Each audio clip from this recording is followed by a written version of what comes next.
penetrator, VAPFS, 3BM46. The remotely controlled commander's machine gun was replaced by a more flexible pintle-mounted one. A special camouflage paint distorts the tank's appearance in the visible and IR wavebands.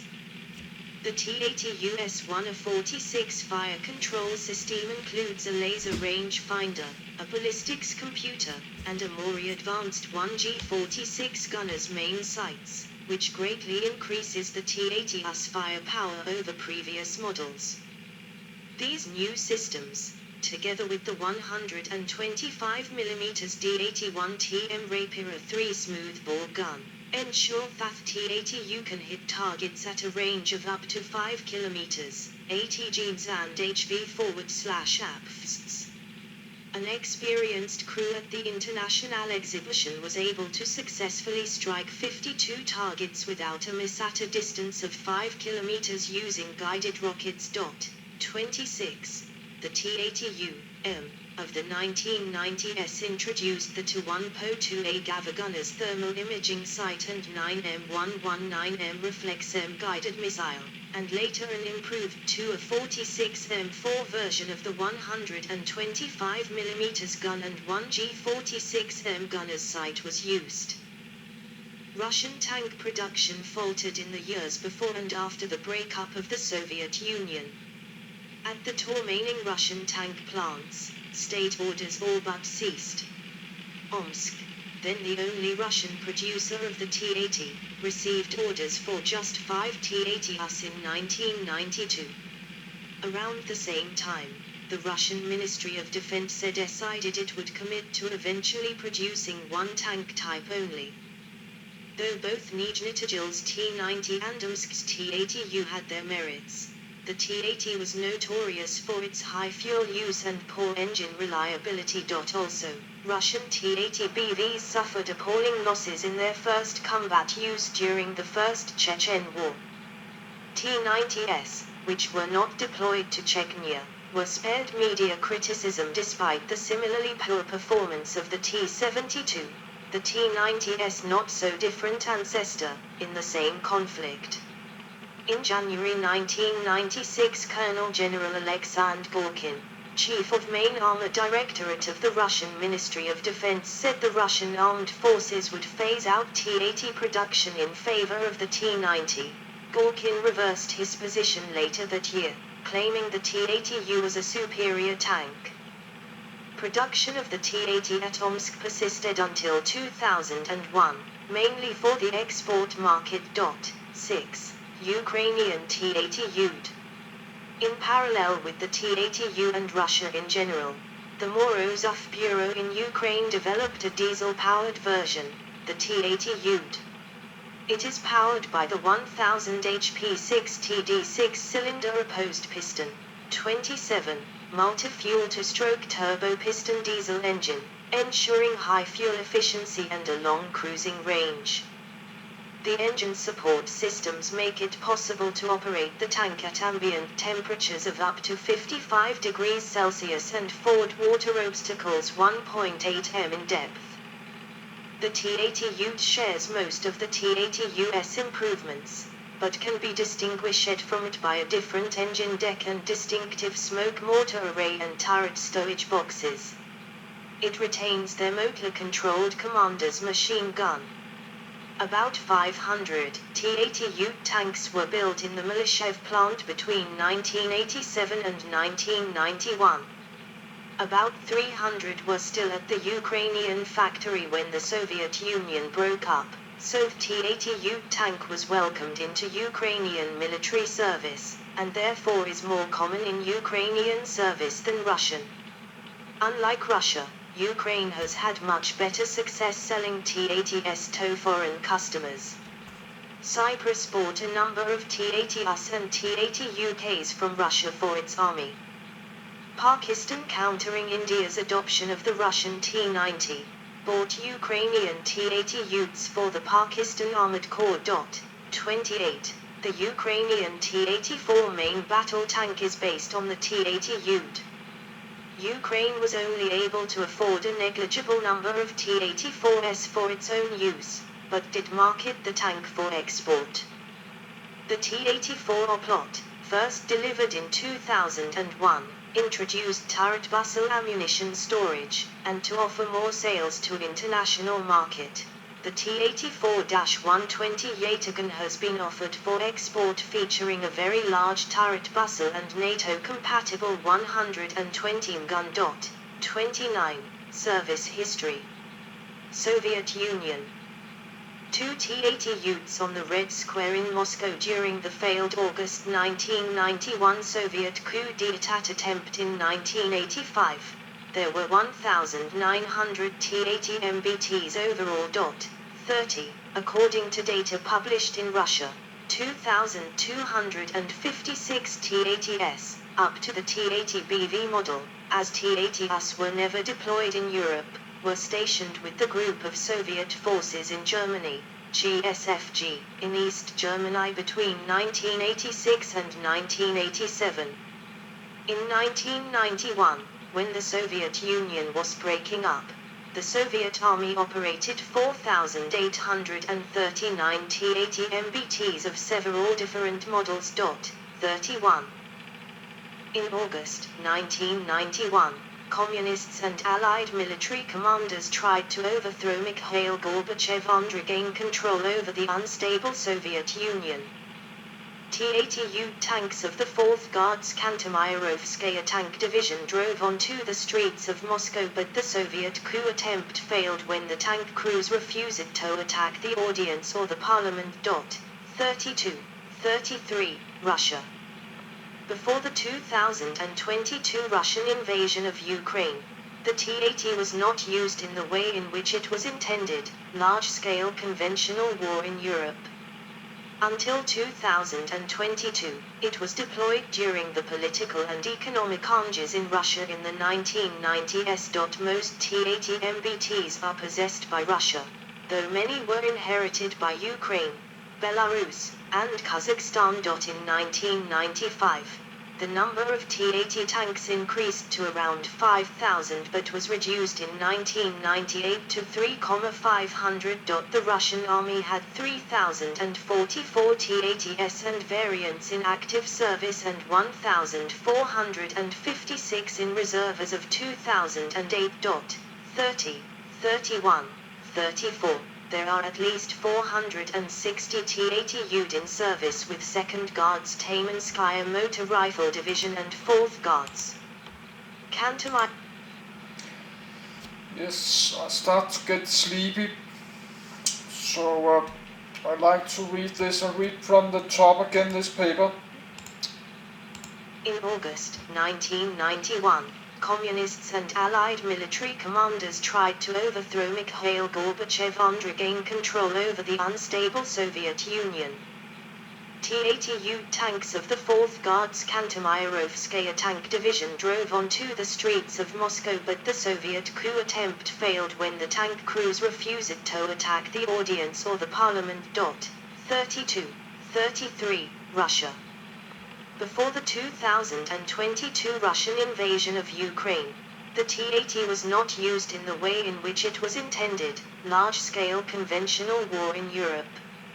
Until 2022, it was deployed during the political and economic changes in Russia in the 1990s. Most T-80 MBTs are possessed by Russia, though many were inherited by Ukraine, Belarus, and Kazakhstan. In 1995, the number of T-80 tanks increased to around 5,000 but was reduced in 1998 to 3,500.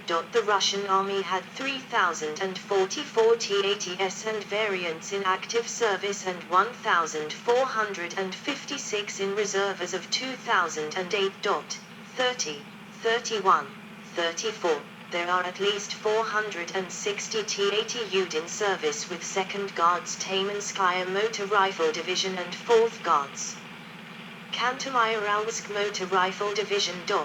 35. A T-80 BV is on display in Kubinka Tank Museum and a T-80U is on display at an open-air museum in Saratov.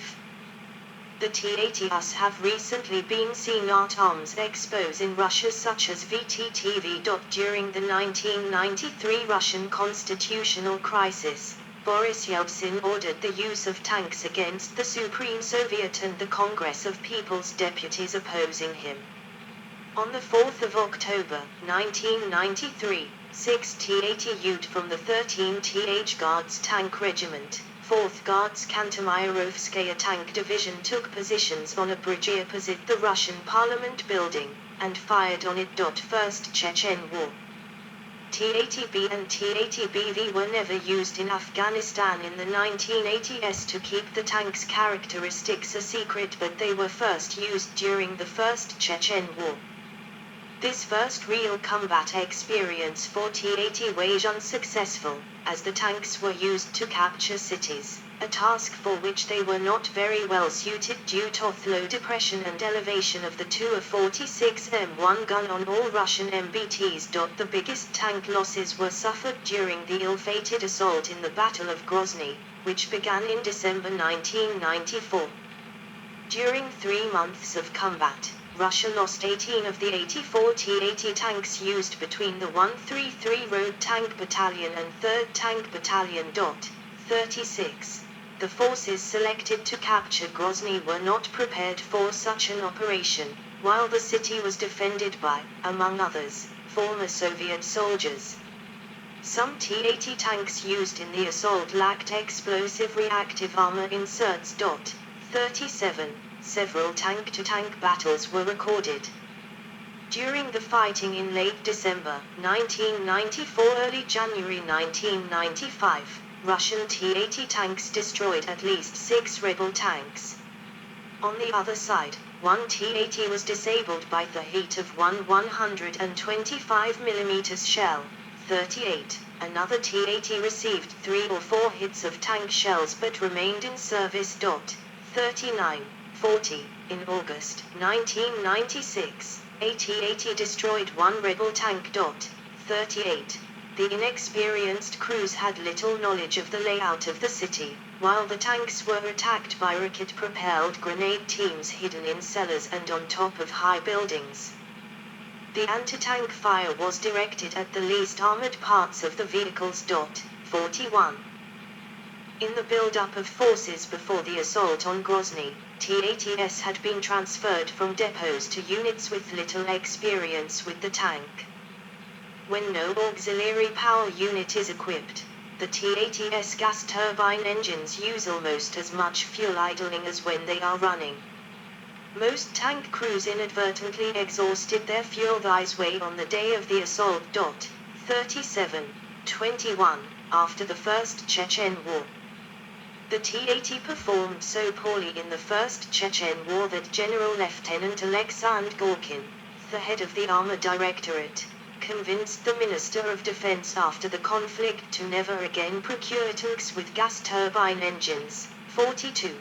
Gorkin reversed his position in 1996, claiming that the T-80U was superior to the T-90. 6. After that, T-80 MBTs were never again used to capture cities, and, instead, they supported infantry squads from a safe distance.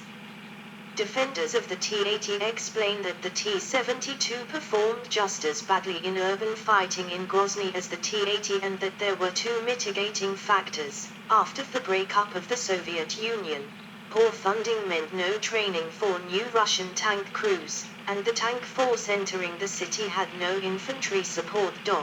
35. Russia did not deploy T-80 tanks in later conflicts such as the 1999 Second Chechen War, the 2008 Russo-Georgian War. 43, or the 2014 Russo-Ukrainian War. 44. Russian invasion of Ukraine. Captured Russian T-80s used by Ukraine's 93rd Mechanized Brigade during the 2022 Russian invasion of Ukraine. Russian forces used T-80 tanks alongside T-72s and T-90s. Some were outfitted with improvised steel grills on top of turrets, pejoratively called code cages as a meme in online communities. 45. These are erroneously lied out to have been fit to counter top attack munitions such as the FGM-148 Javelin and loitering munitions. The cage add-on was in fact equipped after concerns regarding urban fighting and experiences acquired during the Chechen conflict, in which several Russian tanks were lost due to shoulder-mounted anti-tank weapon fire from buildings. 46. 47. Exports. United Kingdom. In 1992, the United Kingdom bought a number of T-80 UMBTs for defense research and development. They were not bought officially but through a specially created trading company, which was supposed to deliver them to Morocco. The price of $5 million offered for each tank ensured a lack of suspicion on the part of the Russians. Britain evaluated the tanks on its proving grounds and transferred one to the US, where the Americans evaluated it on the Aberdeen proving ground. In January 1994, British Minister of State for Defence Procurement Jonathan Aitken confirmed in parliamentary debates that a Russian T-80U tank was imported for defence research and development purposes. 48. 49. South Korea. Republic of Korea Army T-80U. South Korea was given 33 T-80U and 2 T-80UK tanks to pay Russian debts incurred during the days of the Soviet Union. The tanks came in 3 batches. The first consisted of 6 T-80Us in 1996, followed by 27 T-80Us in 1997, and finally 2 T-80UKs in 2005. When South Korea first acquired the T-80 in the late 1990s, it was most advanced tank on the Korean peninsula, superior to the domestic K-188 tank in having a larger 125mm gun to the K-1's 105mm. However, as time went on, the K-1 was upgraded into the K-101 and the more advanced K-2 Black Panther entered service, while the T-80 changed little since its delivery due to the foreign nature of the design and lack of will to add domestic upgrades. While the South Korean tanks use domestically manufactured ammunition, T-80 shells and most parts must be imported, increasing maintenance costs as cost of ordering replacement parts kept rising steadily. Although the turbine engine is lighter with better acceleration, it uses more fuel and is less reliable.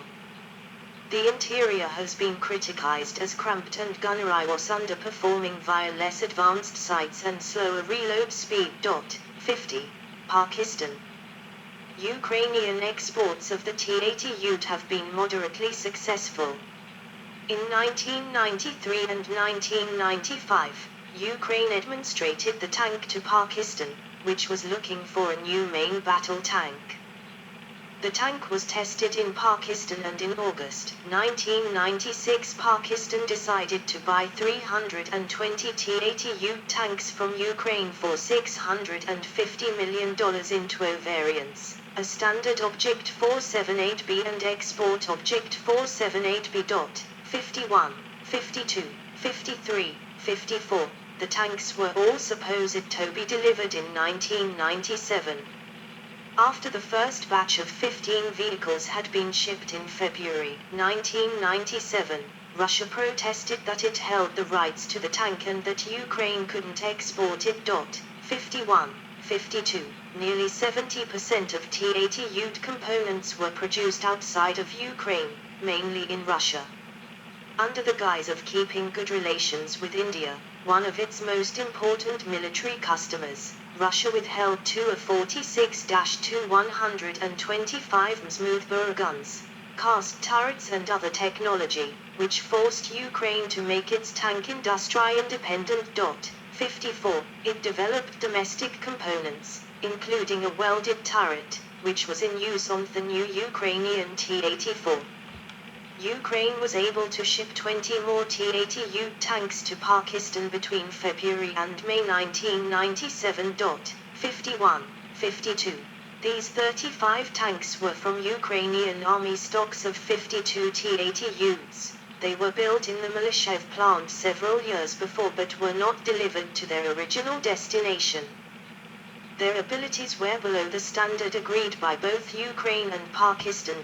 52. The contract was completed by shipping Ganov 285 Ukrainian T-80 UDMBTs between 1997 and early 2002. These had the welded turret